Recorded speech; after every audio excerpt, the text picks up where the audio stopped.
여러분 안녕하십니까. 직업상담하는 남자 솔로몬입니다. 오늘은 직업심리학 과목 마지막 분야입니다. 직업과 스트레스 마지막 분야인데요. 직업과 스트레스에 대한 문제도 꼭 한두 문제 이상 나오니까 주의해서 한번 보셔야 될 것 같습니다. 첫 번째, 스트레스의 의미. 스트레스 그러면 여러분들 제가 설명 안 해도 다 알 거예요. 아는데 이렇게 이론적으로 정리하려면 좀 쉽지는 않죠. 그래서 제가 한번 읽어볼게요. 외부의 압력과 이에 대항하는 긴장이라는 두 가지 의미에서 이해를 해야 되고요. 예를 들어서 외부의 압력을 스트레스 요인이라고 하고 원상태로 되돌아가려는 반작용을 스트레스라고 한다. 그래서 스트레스는 뭐냐? 외부로부터 압력을 받게 되면 긴장, 흥분, 각성 또는 불안과 같은 생리적 반응이 일어나는 것을 스트레스라고 한다. 그래서 외부 압력을 받게 되면 생리적 반응이 일어나는 것이 스트레스다 라는 것을 잘 정리해 주시기 바라고요. 스트레스는 우리가 무조건 나쁘다고 그러는데 순기능과 역기능 두 가지가 있습니다. 어떤 게 있나 볼까요? 첫째, 순기능은 긍정적인 스트레스는 개인의 심신활동을 촉진시킨다. 또 문제 해결에 있어서 창조력을 발휘한다. 세 번째, 동기 유발이 증가하면 생산성을 향상시키는 데 기여한다. 쉽게 얘기하면 직장 내에서 그 성과 향상을 위해서 약간의 경쟁심을 유도하죠. 그리고 거기에 따른 포상을 하고. 그래서 이런 순기능이 있는가 하면 역기능이 있죠. 우리 여러분들 역기능을 가장 걱정하는 거잖아요. 첫째, 불안, 우울, 좌절 등과 함께 병을 유발해요. 또 두 번째, 스트레스가 과다하게 누적되면 심신을 황폐하게 하거나 직무 성과에 부정적인 영향을 미친다. 세 번째, 작업의 집중력 저하를 유발하여 산업재해의 원인이 된다. 그렇죠. 뭐 추락사고라든지 아니면 뭐 신체가 다친다든지 그런 것 등. 네 번째, 스트레스로 유출된 에너지가 개인의 정상적 능력 이상으로 초과하여 소모하게 되면 부정적 영향을 미치게 되어 목표는 물론 미래의 목표를 달성하고자 하는 개인의 능력을 감소시킨다. 이렇게 부정적 기능, 역기능이 또 많아요. 자, 이런 스트레스가 일반적인 개념이 이렇다 그러면 여기서는 직무 스트레스라고 써요. 그런 직무 관련 스트레스를 얘기하는 거죠. 그래서 직무 스트레스는 직무 수행과 관련된 모든 스트레스를 가리키는데 일반적 개념의 스트레스보다는 구체적이고 한정적인 특성을 지닌다. 당연하죠. 직무에 관한 것 뿐이니까. 직무로 인해서 받는 스트레스니까요. 자, 여기에 별 표시했습니다. 시험에 나왔다는 내용이죠. 시험에 나왔던 부분입니다.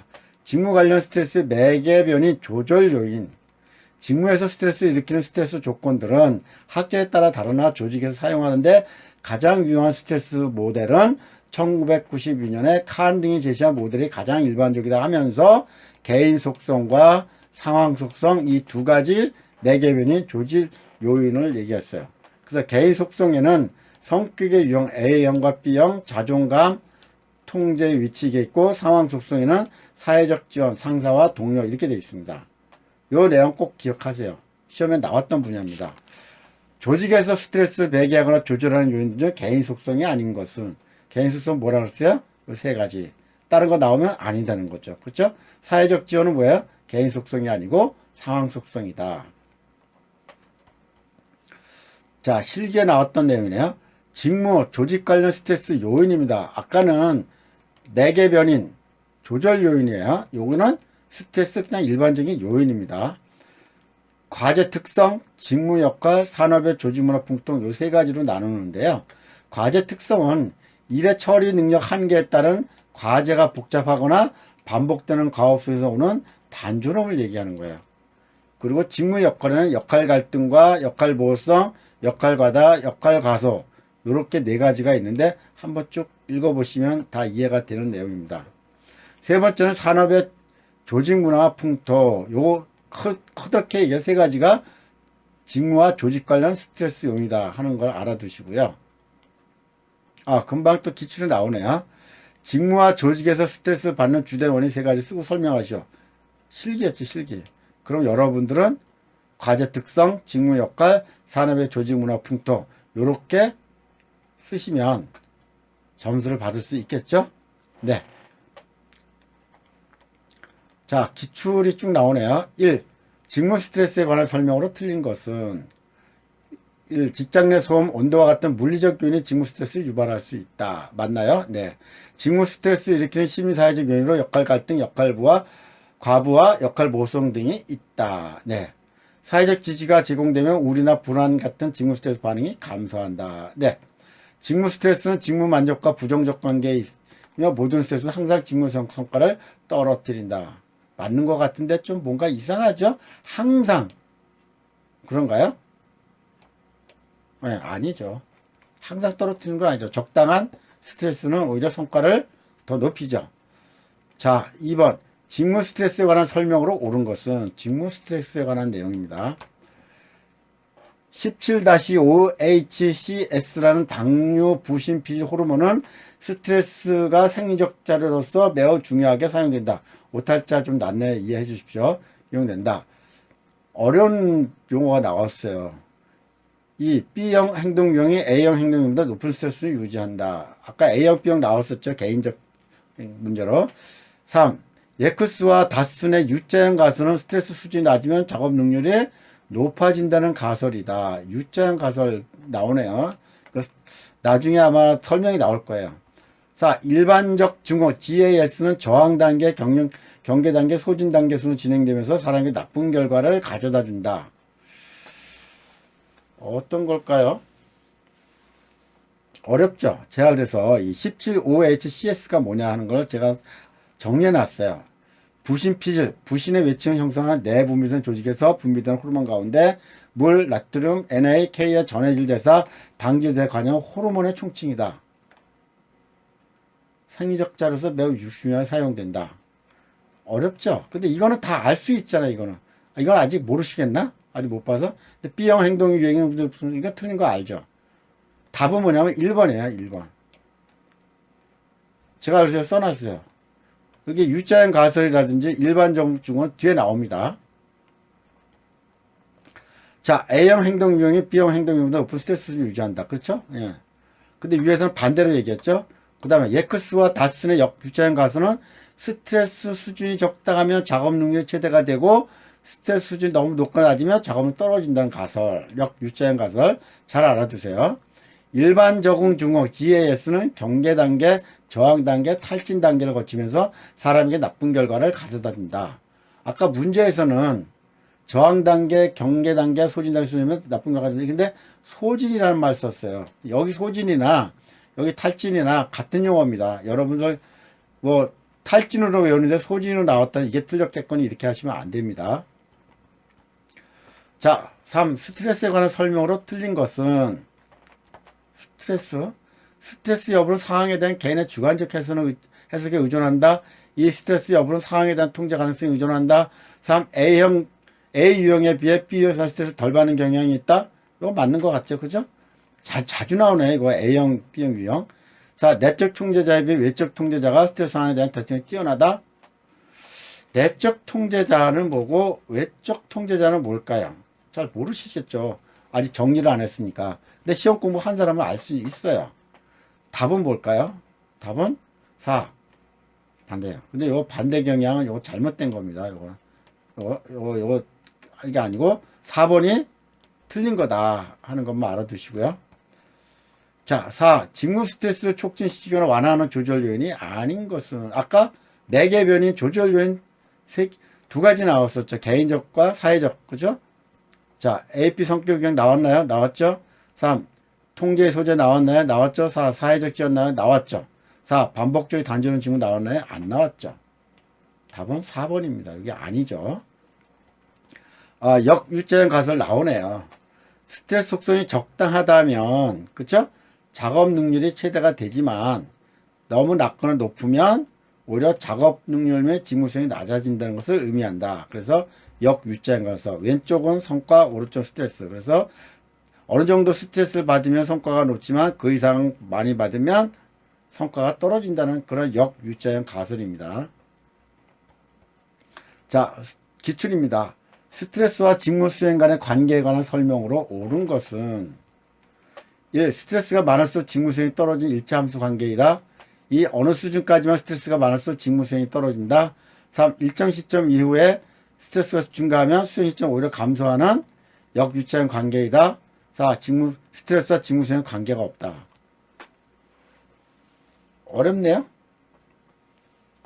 어떤 게 옳은 걸까요? 스트레스와 직무 수행 관계가 없나요? 있죠. 일정 시점 이하면 이건 뭔가요? 역유차형 관계. 이거 맞는 것 같은데요? 답을 볼까요? 네, 3번. 역유차형 금방 했잖아요. 그렇죠? 일정 시점 이후에 스트레스 수준이 증가하면 수행 실전은 오히려 감소하는 역유차형 관계다. 맞죠? 99. 스트레스의 작용 원리. 셀리의 일반 적응 증후군. 아까 GAS 했어요. GAS라는 말 좀 전에 나왔었죠. 일반적 적응 증후라는 게 뭐냐. 일반적이라는 것은 스트레스의 결과가 신체 부에 영향을 준다는 뜻이고, 적응이라는 말은 스트레스 원인으로부터 신체를 대처 또는 적응시킨다는 의미고, 증후라는 것은 스트레스 결과에 어떤 반응이 일어난다는 의미다. 그래서 일반적 적응 징후, 일반 적응 징후라는 용어를, 그 뜻을 단어별로 여러분들이 알아두시면 좋겠습니다. 자, 벌써 100번 항목까지 오네요. 100개 정도 하신 거예요, 여러분들이. 자, 스트레스 일반 적응 징후의 3단계. 일반 적응 징후는 경계, 저항, 탈출 3단계를 거치면서 우리에게 좋은 결과를 주기도 하고 나쁜 결과를 주기도 한다 하면서 경계 단계, 저항 단계, 탈진, 소진 단계 요 세 가지가 있다 하는 걸 알아두시기 바라고요. 스트레스 원인은, 특히 직업 관련 스트레스 원인은 복잡한 과제, 역할 갈등, 역할 보호성, 역할 갈등, 역할 내 갈등, 개인과 역할 간의 갈등, 개인의 역할 갈등, 맞네요. 개인 간 역할 갈등, 송신자의 갈등, 송신자 갈등, 이렇게 7가지가 있어요. 요거는 여러분들 시간 나실 때 쭉 읽어보시면 좋겠는데요. 역할과 갈등이라는 것은 2가지 이상의 역할과 기대가 양립되지 못하는 경우다 하는 뜻하고요. 예를 드시면 여러분 이해가 쉬워요. 홍길동 씨는 업무가 늘어나면서 야간까지 하면 회사 일을 하지만 그의 가정은 가정으로서의 책임을 못한다고 불만을 토로하는 경우. 그죠? 직장 근무도 하고 또 가족을 또 관리해야 되고, 그런데 2가지 이상의 역할과 기대가 양립되지 못하는 경우, 이게 역할 간 갈등이에요. 그 다음에 역할 내 갈등은 중간 관리자 입장에서 최고 경영자의 기대하는 역할과 아래 직원들이 바라는 역할 사이에 느끼는 갈등. 그러니까 다른 사람들에게 서로 상충되는 기대를 받게 되는 게 역할 내 갈등. 그 다음에 개인과 역할의 갈등, 개인 내 역할 갈등 한번 읽어보십시오. 또 개인 간 역할 갈등 보면 개인과 개인 내 개인 간 이거 구분 잘 하십시오. 여기 제가 송신자 내 갈등, 송신자 간 갈등, 좀 단어가 어려운 말이 나왔죠. 송신자 내 갈등은요, 동일한 한 명에게 받는 갈등이죠. 그래서 하루가 소요되고 소요될 보고서 작성 빨리 하라고 하면서 또 보고서 작성에도 거래처 외근까지 다녀오라고 하는데, 어떤 한 사람이, 상사가 2가지를 시키는 거예요. 이게 송신자 내 갈등이에요. 이거 시험에 잘 나오겠죠. 네. 자, 기출입니다. 승진을 하려면 지방 근무를 해야만 하고 서울 근무를 계속하려면 승진 기회를 잃는 경우에 갖는 갈등의 유형은, 또 오탈자 자주 나오네요. 죄송합니다. 승진을 하려면 지방 근무를 해야 돼요. 근데 승진을 하고 싶죠. 근데 지방 근무를 해야 되니까 지방 근무를 하기 싫어요. 서울 근무를 계속하려면 또 승진 기회를 잃어요. 이런 경우에 갈등의 유형, 정리된 내용 없습니다. 그죠? 없는데 이런 문제가 나와요. 그래서 제가 넣었습니다. 1. 접근 갈등, 회피 갈등, 접근 회피 갈등, 이중 접근 갈등. 답은 3번 접근 및 회피 갈등이에요. 왜냐하면 승진을 하고 싶은 거는 접근 갈등이고요. 근데 서울 근무를 또 하고 싶어요. 근데 지방 근무를 회피하는 거죠. 그래서 접근 회피 갈등이 답입니다. 2번 조직 감축에서 살아남은 구성원들이 조직에 대해 보이는 전형적인 반응은, 제가 정리해드린 내용에는 없습니다. 근데 2018년도 얼마 되지 않은 시기에 나왔던 기출이에요. 시험 문제가 이렇게 나온다고 하는 걸 여러분에게 알려드리는 겁니다. 1. 살아남은 구성원들은 조직에 높은 신뢰감을 가지고 있다. 살아남은 구성원들은 조직에 높은 신뢰감을 가지고 있다? 여러분들 그 IMF 사태 때 굉장히 구조조정을 많이 했는데요. 그때 상황을 아마 기억하시는 분들 느껴요. 기억하시는 분들은 이거 그냥 몰라도 맞출 수 있어요. 자, 이 더 많은 일을 해야 하기 때문에 과로하며 종종 불이익을 감수하려고 한다. 맞나요? 3. 살아남은 구성원들은 다른 직무나 낮은 수준 직무로 이동하는 것을 거부한다. 오, 살아남아서. 4. 조직 감축에 살아남는데 만족하며 조직 몰입을 더욱 많이 한다. 이럴까요? 아니죠. 불안하죠. 나도 언제 또 저렇게 잘릴지 모르니까. 그래서 사람을 내보내는 조직에 대해서 신뢰감 갖겠어요? 안 갖죠. 하지만 또 잘릴까봐 종종 불이익을 감수하는 거. 맞죠. 이건 맞는 거예요. 그래서 좋은 건 아닌데, 조직에 대해 보이는 전형적인 방법은 2번입니다. 2번. 네. 자, 103. 개인 관련 스트레스 요인. A형 유형 행동의 특징과 B 유형이 있는데, A형과 B 유형 얘기했잖아요.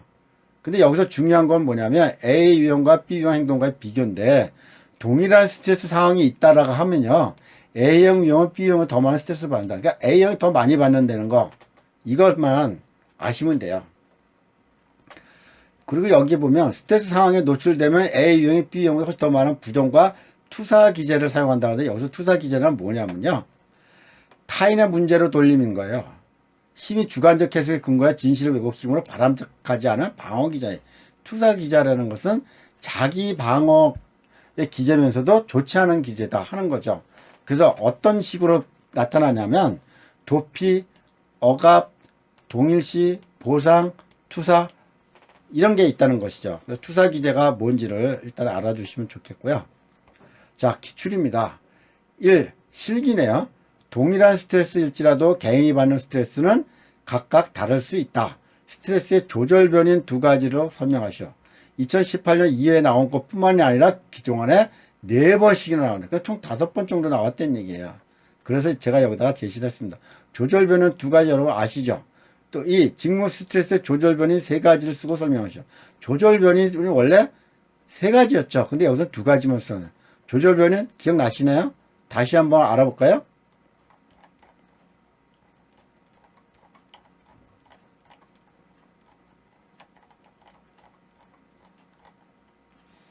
굉장히 앞쪽이네요. 앞쪽에 있네요. 조절변인, 예, 여기 나오네요. 직무 관련 스트레스의 매개변인, 조절변인. 2개는 뭐야? 개인 속성과 상황 속성. 이렇게 써야죠. 그리고 개인 속성에는 3가지가 있다는 거. 그렇죠? 예, 요거 알아두시면 기출은 쓸 수가 있습니다. 자, 다시 뒤로 가볼까요?